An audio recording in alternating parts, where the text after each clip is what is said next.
time for a new overall tier list telling you the best and worst brawlers in the game. We're gonna put every brawler in a tier for every single game mode so you can get a complete picture of how good every brawler really is. Let's do it. Now, before we begin, I want to really quickly point out that this is the most star power reliant meta we've probably ever had. And of course, it makes a lot of sense. Every brawler just got a new star power. Now, I'm going to be doing this ranking based on all brawlers being max, but I will talk about how good or not good every brawler is without their star powers. Let me know, though, if you want me to do a ranking that doesn't include star powers at all, like a free-to-play ranking. Now, of course, we're going to put every brawler in a brawler profile, but I really quickly also want to give a shout out to the Coach Cory Pro Squad, who put in a lot of work to help make this tier list. And of course, you guys can follow them down below in the description. Now, the worst brawler in the game and in F tier, it's gonna be none other than the new brawler Tick. Why is Tick not that great? Honestly, it's pretty underwhelming. First off, you never know if you're actually going to hit your shots because they're kind of completely random, so you never know really where they're gonna land. This is, of course, bad for a lot of reasons. One, as a control-oriented brawler, it's hard to completely trap people if you don't actually know where your shots are going to land. So you're kind of just throwing them, hoping that you're going to get hits and hoping you're going to trap them, but you never really exactly know. He doesn't do quite enough damage, and on top of that, both of the other throwers are usually better options than Tick. So as the third wheel in, you're never ever gonna go three throwers, he doesn't make sense in a lot of places. At 26, also in the F tier still, it's gonna be Tara. Tara, I mean, look, she got a new star power. It's slightly better than her other one, but not by that much. It's not enough to really make Tara that much of a better brawler. And she's pretty much the same in all the game modes. Definitely really solid in Brawl Ball. Can be pretty solid in Gem Grab, but otherwise tends to really struggle. So she's not in a great place right now. She's totally reliant on her super hitting people. If you ever miss a super, you're in a lot of trouble. Overall, she just doesn't have quite enough damage. Now, at 25 and in the D tier, it's going to be Frank. Now, Frank's not reliant on his new star power. It's not that great. It's not that bad either. But overall, Frank really kind of struggles mainly because of Band-Aid Shelly. And you're going to hear me say that a couple times throughout this. It's definitely a big factor. Gets completely destroyed by Shelly, and you are seeing her in a lot of places. Overall, Frank does have some modes he can be pretty decent in, but not that great. At 24 and in the D tier, it's going to be Dynamite. Now, Dynamite Demolition Star Power definitely helped him out, especially for people who weren't good with his jumping one. But that Mortis guy, he also got a really good star power, and that's the complete counter to Dynamite. So Dynamite gets even more destroyed by Mortis. If that was even possible, it happened. And he overall also just gets outclassed by Barley in the majority of ways, so he's second fiddle to most of the throwers majority of the time. At 23 and in the D tier, it's going to be Bull. Now, Bull can be really solid in modes like Heist and in Siege sometimes, but otherwise, he tends to face Band-Aid Shellys, and I think you can figure out how that's gonna go for Bull. Yeah, not well. At 22 in the last brawler in the D tier, it's going to be El Primo. El Primo can definitely be not bad in some places, but stop me if you've heard this before. He gets completely countered by Band-Aid Shelly, and guess what? A lot of the places El Primo likes to be in, so does Band-Aid Shelly. So, until really that Band-Aid Shelly gets a nerf, El Primo is probably never going to be anywhere close to a top brawler. His new star power is actually pretty good, but again, Shelly. At 21 and in the C tier, it's going to be Jessie. Now, Jessie's new star power is definitely not bad, but it's not better than her current or her first star power, so it really didn't make Jessie that much stronger. Also, Jessie is kind of getting countered by a lot of the brawlers near the top of this ranking, who not only match up pretty well versus Jessie, but also can take out her turret pretty well in general.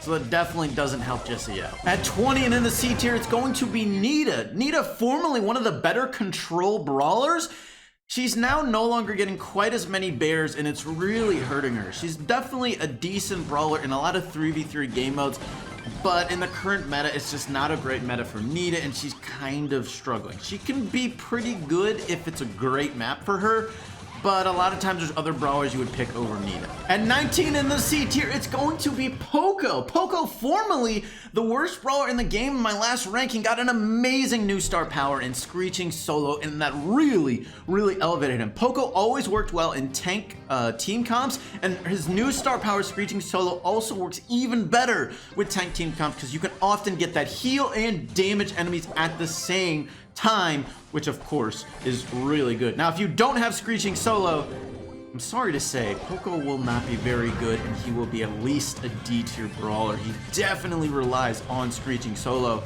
He can definitely be pretty good in tank-oriented team comps without Screeching Solo, but it definitely has to be a tank-oriented team. At 18 and in the C tier, it's going to be Leon. Now, Leon definitely a solid, versatile brawler, but he's no longer really great in any modes, primarily because of one reason, and let's see if you can guess it. It's gonna be Shelly. That's right, Band-Aid Shelly. Of course, Leon as a close-range brawler gets completely countered by this brawler who appears everywhere in what used to be Leon's two favorite game modes, Solo and Duo Showdown. Now there's a ton of Shellys running around everywhere. So Leon's still a pretty solid brawler, but he's not great anywhere. At 17 and in the C tier, it's going to be Rico. Now Rico's new star power is definitely not bad, but so is his other one. So Rico really didn't get much stronger. And in fact, Rico's not a great brawler really in any mode. He's playable in almost every mode. He is definitely map specific though, on maps that have a decent amount of walls or places that he can get good bounce shots on. Rico will be a solid option, but otherwise there's probably other brawlers you would play instead of Rico. At 16 and in the C tier, it is formerly a top brawler. It's gonna be Carl, who drops down 12 spots. He did get nerfed, and on top of that, Carl just feels really mediocre right now. Of course, Band-Aid Shelly is a big problem for Carl as a very high health brawler who can super in and get close range. His new star power really didn't make Carl any better at all. In fact, you prefer his former star power. So Carl really didn't get stronger. He got nerfed since the last ranking. And overall, there's a lot of brawlers just really aren't afraid of Carl right now. There are specific situations in which Carl can do well, for example, in boss fight, but that's not a big factor in this ranking. So Carl, he's not great right now. All right, now we're in the B tier at 15. It's going to be Big Mama Pam. That's right. She's actually falling down a little bit, partly because one, her new star power is not good. In fact, I would not recommend it in the majority of situations. And also, some long-range brawlers got buffed, which makes Pam's life a little bit more difficult. Not a lot, but definitely a solid amount more. She's still a very versatile brawler, but she's no longer really a top pick in any of the modes. So she's still definitely playable, but she's not amazing. Now at 14 and in the B tier, it's going to be Colt. Now Colt's new star power is definitely preferred over his other one, and it made him a little bit better for sure. Now he can compete with a lot of other long-range brawlers easier, and of course, he's just in general hitting more shots, which is always a good thing. So Colt, he's one of those brawlers who deals really good damage, and of course that makes him viable pretty much everywhere, because damage applies everywhere. The one problem with Colt is he's not great on maps with walls, so this is where he kind of doesn't transition into a great brawler. He's a very solid brawler who's a little map specific, and he's not going to be played everywhere, but he's definitely a decent option in a lot of places. Now at 13 and in the B tier, it's going to be Crow. Now Crow's new star power I do think will be pretty solid for Crow and will make him a little bit better, probably not a ton. But also the rise of Band-Aid Shelly doesn't really affect Crow that much. Crow, who I often like to describe as the most annoying brawler in the game, of course with that fast move speed and jump, is still really good in Solo Showdown and Duo Showdown and Heist as well. Now at 12 and in the B tier, it's going to be Penny. Now since last ranking, Penny's old star power, her first one went from 6 cannonballs to 4, so that did get a slight nerf. Her new star power, Balls of Fire, is actually pretty dang solid. So Penny is a really viable option on any map where throwers are going to be used or places where she can put down her turret. Of course, she's also really viable pretty much everywhere in Siege and in Bounty as well, just because those are great modes for her. She does struggle though in Solo and Duo Showdown because those are such incredibly wide open maps which are not great for her cannon, which is one of the best parts about Penny. At 11 and in the B tier, it's going to be Darryl. Now Darryl's new star power doesn't help him out really, but Darryl as a rolling assassin can pick and choose what targets he wants to attack, so that really makes him pretty versatile, and he can play in a lot of different modes, because if there is a bad matchup like Band-Aid Shelly, he can kind of just roll away and avoid it. So it's not too bad. At 10 and in the B tier, it's going to be Bo. And Bo with high health, controlling mines, and long range is a very solid brawler in places like Gem Grab and in Bounty. And I actually do think his new star power is going to make Bo a little better, mostly just because his current star power is almost useless, not quite. So at least the new star power would presumably be better than that. But overall, Bo has a lot of solid things about him. He got a couple buffs in a row and he's now at a really solid place. At 9 and the last brawler in the B tier, it's going to be Gene. Now Gene falling down a little bit, but he's still one of the preferred 3v3 brawlers. His super is one of the best supers in the game. You can kind of get a kill on command.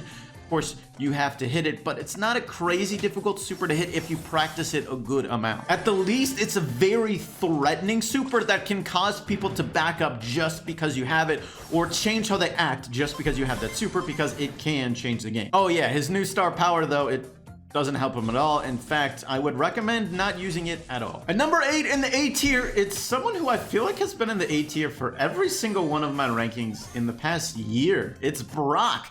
Brock has always been a very solid brawler. He's never been amazing. He's always had some weaknesses. Now his new star power, Rocket number 4, I do think is slightly better than his other star power. Not a lot better, but definitely a little bit better. Overall, Brock still has the same weaknesses as before though. He just has them slightly patched up. He's still gonna be a great brawler in Bounty, Heist, and in Duo Showdown because those are great modes where you can really use that long range to his advantage. At number 7, it's going to be a creature of the night, Mortis. Now look, Mortis rising up to number 7, plus 12. Crazy jump for him. There are a couple crazy changes in this ranking. Look, he completely relies on Coiled Snake. His other star power is actually really solid, but Coiled Snake is one of the best ones in the game. If you don't have Coiled Snake, Mortis is much closer to a B tier, maybe a C tier brawler. Yeah, he really, like, Coiled Snake is amazingly good. You can completely surprise people. You can move so far, and if you have your super, you can really do a solid amount of damage and get a lot of kills.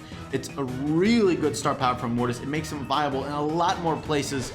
So if you don't have it, I'm sorry. At number 6, it's going to be Rosa. Rosa, formerly the number 2 brawler in the game, still actually a very solid brawler and works incredibly well with Poco, but Band-Aid Shelly. That's right, it hurts even Rosa of all people. Rosa probably hurt maybe the least of the tanks because she does have that super, so she can survive a lot of Band-Aid Shellys. It's not a great fight for Band-Aid Shelly. Even though Shelly might survive, Rosa might as well. Now, Rosa's new star power is not better than her other one, so I would probably not recommend it in the majority of situations, but Rosa is very viable in a lot of different places, especially, of course, any tank-oriented map. Throw her together with a Poco, and she's almost unkillable. At number 5, and in the A tier, it's going to be Barley. Now, Barley got another solid star power.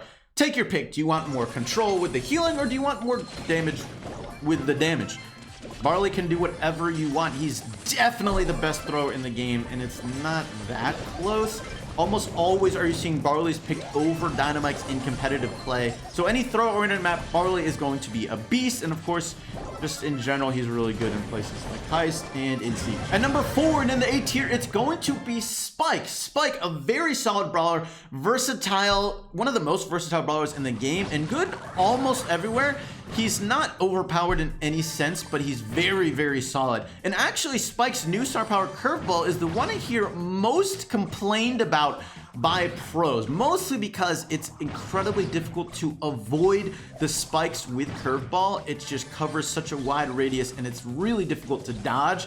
So it's a very solid star power, and I guess a lot of pros just don't like. But anyways, if you ever think you're facing tanks or you just want overall damage and it's not a very long range map, Spike is a really good pick. At number 3, and the last brawler in the A tier, it's Hippity Poppity Piper, man. Plus 20, insane rise for her, and it is all because of her new star power, Snappy Sniping. That's right.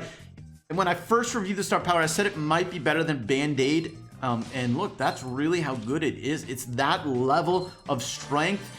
look, rising from one of the worst brawlers in the game to almost an S-tier brawler, it's insanely good. She's even really good in Siege because of this new star power, because you can just spam shots on that robot, completely destroy it. She's now really good defensively, and you can use it on the safe, in Heist, or in Siege. She's even better in Brawl. Like, she just does overall so much more damage because of this new star power. It's insane. Now, if you don't have her new star power, I am sorry, she is not very good, except in places like Bounty or any really long-range map.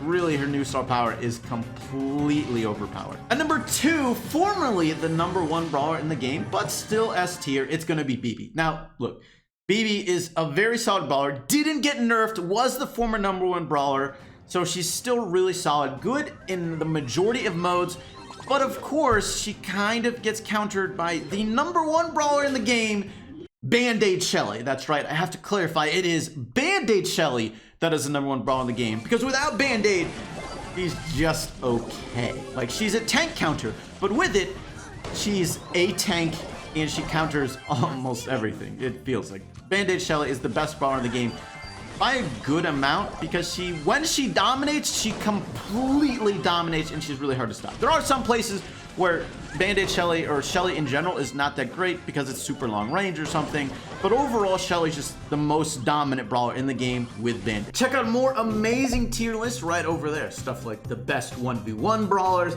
the best supers, best attacks, who you guys think are the best brawlers, and more. That is gonna be it for today's video though. Thank you so much for watching. I do hope you enjoyed, and I'll catch you later.